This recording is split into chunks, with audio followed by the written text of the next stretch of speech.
When Warner Brothers announced that they would be hiring James Gunn to lead the reboot for the DC universe, everyone was well aware that they still had some movies that had been in production long before James Gunn came on as head of the DCEU, including Shazam, which just flopped at the box office, The Flash, which has its own set of problems, and of course Aquaman 2 starring Amber Heard. But one of the things that often gets forgotten is Blue Beetle. Maybe that's because that's just not as big of a name. A lot of people might not even know who the character of Blue Beetle is. However, as somebody who did read Blue Beetle books, including the Jaime Reyes runs, I was interested to see what they would do with it. I don't know if it's going to have mass appeal to people, but we just got the first trailer, and already they've decided they know a good way to push away the fans. New Blue Beetle trailer ends with George Lopez's Uncle Rudy saying, "Batman's a fascist."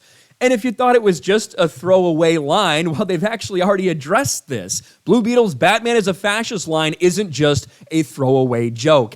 Can't wait to see how they delve into that. And I'm not going to pretend like the whole trailer was garbage or anything. I know some people said that. I think the trailer looks kind of mid. I don't think there's anything incredible about it. I really like Zola Maraduena. I think that I loved him in Cobra Kai as Miguel. And I was interested to see him as Jaime Reyes. And there is a cool part. There's a couple cool parts of this trailer, like what the suit can do. Check this out. You can imagine.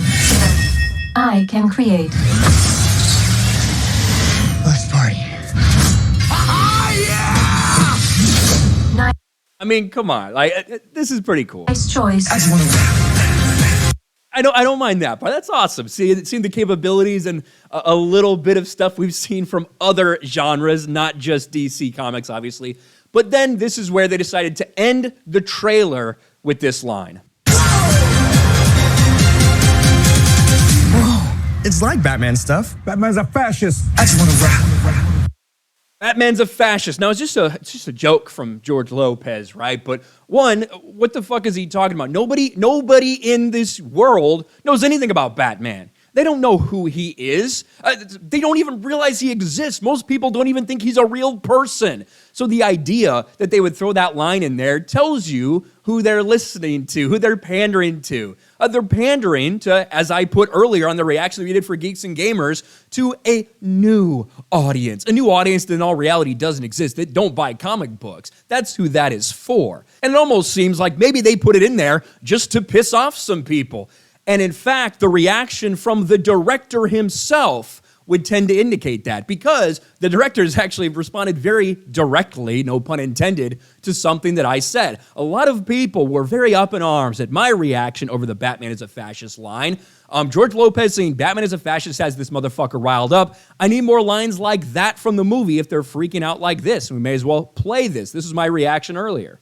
At the end, the Batman is fascist at the end is just, this is pandering to these stupid fucking 20-year-old furry profile picture, she, them, don't know what your fucking gender is, don't buy comics, don't have money to go to movies. That's who that fucking shit is pandering to. Batman is a fascist. Fuck off with that. That's so stupid. And there was a lot of people's reaction to that line being thrown in there at the end. Well, someone decided to reply, Angel Manuel Soto. Laughing emojis, well, my job's done.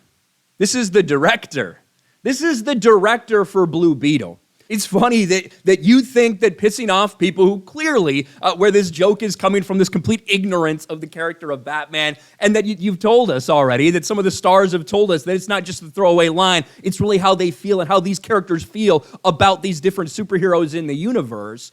Right? It's funny that you're laughing at that now. I wonder if you're going to be laughing if this movie flops at the box office. If all the fans that you could have had, instead you decided not to have those fans and pander to a group of people that clearly have shown they will not show up. Again, just like I said in that little clip, that is now the modern audience that a lot of these people are trying to pander to. And whenever that happens, we see these movies disappoint. We see these movies flop. We see these movies fail. It's already been bad for DC. The last thing they need is another complete and total flop. And hey, I hope the movie's good. I didn't think the trailer was all that great. There's tons of reactions out there if you want to see specific reactions to this trailer. But overall, I like Zolo. I like the character of Blue Beetle. I like Ted Kord a little more than Jaime Reyes, but still, I'm not anti-Jaime Reyes Blue Beetle at all. But when you have that type of behavior from the director of the movie on Twitter, I think everybody knows exactly the way that this is going to go. Yet another disaster may be in the works for DC and for Warner Brothers. Let me know your thoughts about all this in the comments section below. Smash a like button, subscribe to the channel, ring the bell for notifications, share this video out there, and I'll talk to you later.